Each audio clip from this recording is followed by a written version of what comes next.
고창군이 36억 원을 들여 조성하는 꽃정원 부지가 꽃이 자라기 어렵다는 지적이 일면서 주민 의견 수렴이 필요하다는 목소리가 나오고 있습니다. 선거구역이 변경된 예비후보자는 오는 18일까지 입후보할 선거구를 선택해야 합니다.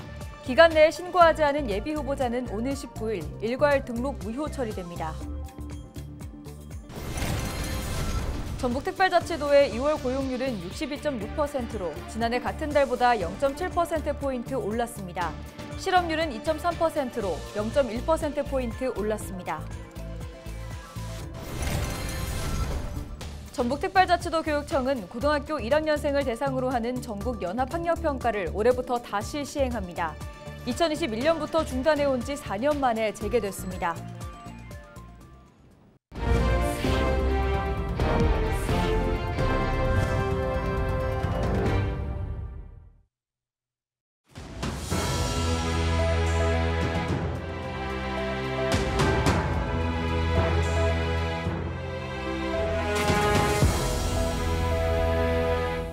시청자 여러분 안녕하십니까? 헬로TV 전북뉴스입니다.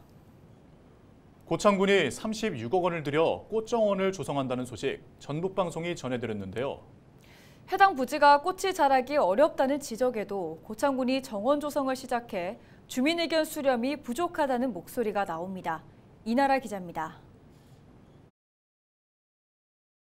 땅에 물기가 많아 식물이 잘 자라지 않을 것이라는 지적이 나온 고창 노동저수지 둑길 아래 꽃정원 조성 부지입니다.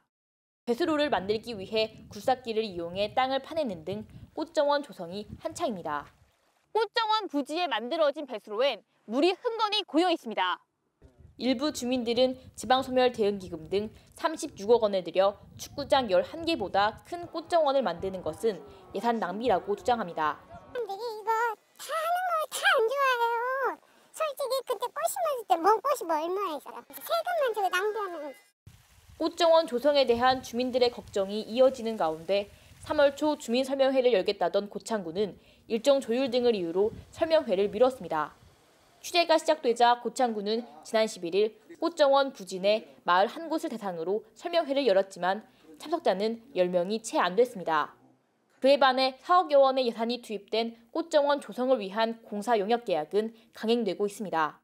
이에 대해 고창군은 현재 공사는 꽃을 심기 위한 사전 작업이고 본격적으로 정원을 조성할 때 주민들의 이야기를 듣고 반영할 계획이라고 밝혔습니다. 우선 정원을 만들고 보겠다는 겁니다. 꽃정원 조성에 반대하는 주민들은 큰 비용이 드는 사업인 만큼 정원 조성 세부 계획 등에 대해 주민들에게 적극적으로 알려야 한다고 말합니다. 이게 뭐 1, 2푼도 아니고 36억을 투자하는 돈을 그 세금을 갖다가 이 일부 사람들만 알고 국민들이 모른다는 것은 말이 안 되고 집행하는 것에 대해서는 투명하게 군에서 이 부분에 대해서는 좀 적극적으로 나서서 국민들한테 설명 정도는 해야 된다 이렇게 생각하고 있습니다. 꽃 식재 비용과 같은 세부 예산 계획은 5월에나 공개하겠다는 고창군. 주민들의 의견 수렴 없이 추진되는 사업에 우려의 목소리가 커지고 있습니다. 헬로TV 뉴스 이나라입니다. 전북특별자치도 교육청이 고등학교 1학년생을 대상으로 하는 전국 연합학력평가를 올해부터 다시 시행합니다. 전북교육청은 도내 133개 고교 가운데 자발적으로 참여 결정을 한 103곳을 대상으로 오는 28일 전국 연합학력평가를 진행한다고 밝혔습니다. 다만 이들 학교에서도 응시를 희망하는 학생만 시험을 보게 됩니다. 전국 연합학력평가는 전국 교직원 노동조합 전북지부와의 단체 협약에 따라 지난 2021년부터 중단해온 지 4년 만에 재개되는 겁니다. 전북특별자치도 선거관리위원회는 선거구역이 변경된 예비 후보자를 대상으로 오는 18일까지 입후보할 선거구를 선택해야 한다고 권고했습니다. 전북에서는 기존 전주시 병과 군산시, 익산시 갑과 익산시 을, 완주 진안 무주 장수 등 5개 선거구 예비 후보자인 경우 구역 조정된 선거구 중 하나를 선택해 관할 선관위에 신고해야 합니다. 기간 내에 신고하지 않은 예비 후보자는 오는 19일 일괄 등록 무효 처리됩니다.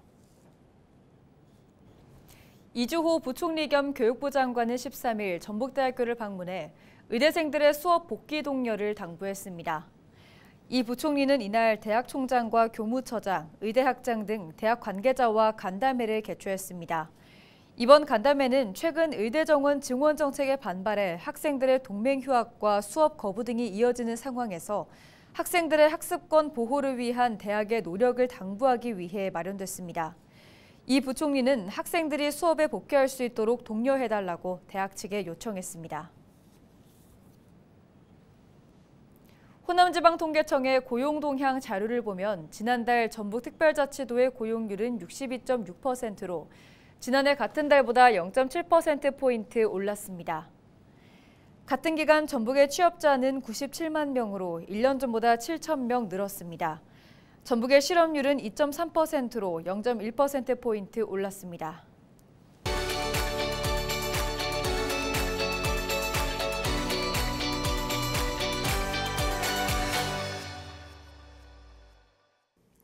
(4월 10일은) 22대 국회의원을 뽑는 선거일입니다. 앞선 4월 5일과 6일에는 사전투표도 진행됩니다. 어르신이나 장애인, 임산부 등 거동이 불편한 사회적 약자분들은 투표소로 이동해 소중한 한 표를 실현하는 게 여간 어려운 일이 아닐 텐데요. 이렇게 사회적 배려가 필요한 분들은 투표 편의 제도를 활용하면 됩니다. 먼저 이동이 어려운 중증장애인과 어르신들은 사전투표 기간이나 선거일에 휠체어 탑승 설비 차량과 활동 보조인을 지원받을 수 있는데 선거관리위원회에 문의해 사전투표일과 투표일 전에 미리 신청하면 됩니다. 그럼 투표소는 어떨까요?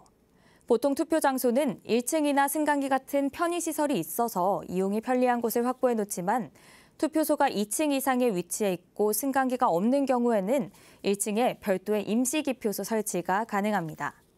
그럼 임시기표소에서 투표는 어떻게 할까요? 먼저 투표사무원과 투표참관인 2인 이상이 1층으로 가서 선거인의 본인 확인을 거친 후에 선거인이 지정한 사람이 투표소에서 수령한 투표용지를 대신받아 선거인에게 전달하면 선거인이 임시기표소에서 직접 기표하면 됩니다. 그리고 투표지를 임시기표소 투표지 봉투에 넣고 봉함을 해 임시기표소 투표지 봉투 운반함에 넣으면 선거인이 지정한 사람이 투표소로 이동 후 기표자를 대신해 봉투째로 투표함에 투입합니다. 시각 또는 신체 장애로 인해 자신이 기표할 수 없는 선거인은 가족이나 본인이 지명한 2명에게 투표 보조를 받을 수 있는데요. 이때 선거인 본인이 지명한 사람이 없거나 가족을 제외한 1명인 경우에는 투표 사무원 중에서 2명이 되도록 선정합니다. 근력이 약하거나 손떨림이 있는 기표자는 특수형 기표용구를 활용하면 됩니다. 또 글씨를 크게 볼 수 있는 확대경 특수형 기표용구나 영상통화 수어 통역, 쉽게 설명해 놓은 투표 안내 자료를 통해 다양한 도움을 받을 수 있습니다. 그렇다면 병원이나 요양소에 장기 입원 중이거나 신체에 중대한 장애가 있어 투표소에 갈 수 없는 상황이라면 어떻게 해야 할까요? 부재자 투표 방식인 거소투표를 통해 주권을 행사하면 되는데요. 3월 19일부터 23일까지 거소투표 신고를 하면 병원이나 요양소 등 거주하는 곳에서 우편으로 투표할 수 있습니다. 민주주의를 위한 큰 걸음, 4월 10일 투표소에서 국민 누구나 한 표의 가치를 실현할 수 있습니다. 슬기로운 유권자 생활, 권석화입니다. 저도 나이가 들어서 공무원 생활을 시작하게 되었는데요. 9급 1호봉에서부터 한 6, 7년을 열심히 일해야지 기본 급여가 최저임금에 도달하는 이런 구조 속에서 살고 있습니다. 9급 1호봉 최저임금제 적용을 부탁드리겠습니다. 60세 퇴직하면 연금을 65세에 받게 되어져 있거든요. 5년 동안의 소득 공백을 잘 해결해 주셨으면 좋겠습니다. 의원님들도 민원을 받으시니까 당연히 요구를 할 수밖에 없으시지만 좀 과한 요구를 하시거나 이제 봉사를 강요하는 부분이 있을 때도 있는데요. 그런 부분도 신경 써 주셨으면 좋겠습니다. 민원인 분들께서 괴롭히거나 아니면은 힘들게 하시는 분들도 덜어 있으십니다. 근데 그런 분들한테 저희가 보호받을 수 있는 제도가 하나도 없어요. 저희 공무원들도 열심히 일할 수 있게 저희를 보호해 줄 수 있는 법을 만들어 주시기 바랍니다. 감사합니다. 한동훈 국민의힘 비상대책위원장이 이번 총선에서 거의 모든 선거구에 국민의힘 후보를 낸 전북을 찾습니다. 한 위원장은 오는 15일 오후 전주 한옥마을을 찾아 거리 인사에 나섭니다. 이어 한옥마을 내 카페에서 청년들과 간담회를 가질 예정입니다. 국민의힘은 군산시, 김제시, 부안군 을 선거구를 제외한 모든 선거구에 총선 후보를 낸 가운데 한 위원장이 전북에서 어떤 메시지를 보낼지 주목됩니다. 환경단체의 신공항 백지화를 요구하는 현수막이 훼손돼 경찰이 조사에 나섰습니다. 세종 남부경찰서는 세종시 국토교통부와 환경부 청사 주변에 설치된 신공항 백지화를 요구하는 현수막 40여 장이 훼손됐다는 환경단체의 신고를 받고 조사에 나섰다고 밝혔습니다. 환경단체인 새만금 신공항 백지화 공동행동에 따르면 경찰은 CCTV를 통해 지난 11일 새벽 4시 반쯤 검은 옷차림에 모자를 쓴 사람이 현수막을 훼손하는 모습을 확인했습니다. 이들은 지난해 1월에도 동일한 사건이 발생해 경찰에 수사를 의뢰했지만 범인을 잡지 못한 일이 있었다며 경찰의 철저한 수사를 촉구했습니다. 정읍경찰서가 전북경찰청 개인물관리위원회와 합동으로 불법 게임장을 단속해 업주 3명을 검거했습니다.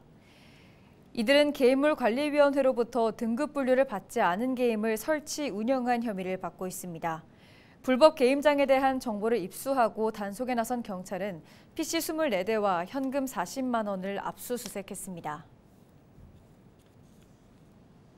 전북특별자치도가 오늘 5월 말까지 실뱀장어 불법 조업을 집중 단속합니다. 전북자치도는 실뱀장어는 금강하구와 곰소만 등 허가받은 구역에서만 조업할 수 있지만 가격이 높아 불법 조업이 이뤄지고 있다고 밝혔습니다. 이에 따라 서해어업관리단과 해양경찰서 등과 함께 3월 중순부터 주 야간 구분 없이 실뱀장어 불법 조업 지도 단속할 방침입니다.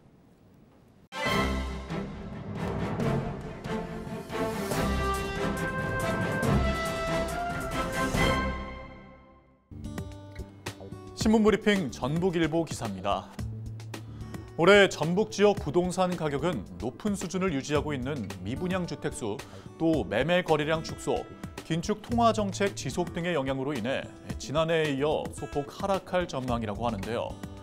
한국은행 전북본부가 외부 전문가와 전북 지역 부동산 가격 결정 요인과 전망을 주제로 수행한 연구 보고서에 따르면 전북 지역 부동산 가격은 아파트 매매 거래량, 미분양 주택수에 대한 과거의 정보가 중요한 결정 요인으로 작용했다고 합니다.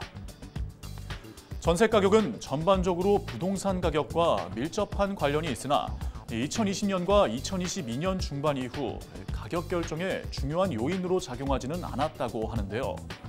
반면에 물가와 금리 등 유동성은 대부분 기간에서 중요한 변수로 작용했다고 합니다. 소비자 물가지수와 시장 주택담보대출 금리의 변화가 경제 주체의 주택 부담 비용을 증감시켜 주택 수요 가격에 영향을 미칠 수 있어서라고 하는데요. 또 연구 결과 외지인의 주택 구입량은 전북 지역 부동산 가격 결정에 중요한 역할을 하는 것으로 나타났다고 전했습니다. 지금까지 신문 브리핑이었습니다.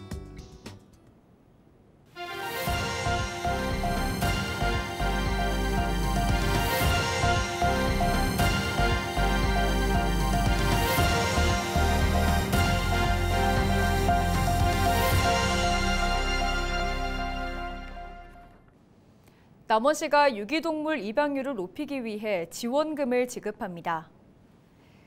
지원금은 동물 예방접종이나 중성화 수술 비용 등으로 쓸 수 있고 최대 15만 원까지 지원됩니다. 유기동물은 남원시 위탁동물병원에서 상담과 교육을 받고 등록을 한 뒤에 입양할 수 있습니다. 이번 지원 사업을 통해 유기동물을 보호하고 생명을 존중하는 올바른 입양 문화가 널리 퍼지길 기대합니다. 남원시가 왕정동 등 3개 마을을 대상으로 추진하던 치매 환자 돌봄 사업을 지역 전체로 확대합니다. 대상은 장기 요양이나 노인 맞춤 돌봄 서비스와 같은 유사 중복 사업을 이용하지 않는 중위소득 120% 이하인 치매 환자로 인지교육과 복약 확인, 주거 환경 개선과 같은 서비스를 받을 수 있습니다. 치매 돌봄 사각지대가 발생하지 않도록 돌봄 대상자와 보호자가 만족할 수 있는 서비스를 제공하겠습니다. 이상으로 뉴스를 마칩니다. 함께해 주신 여러분 고맙습니다.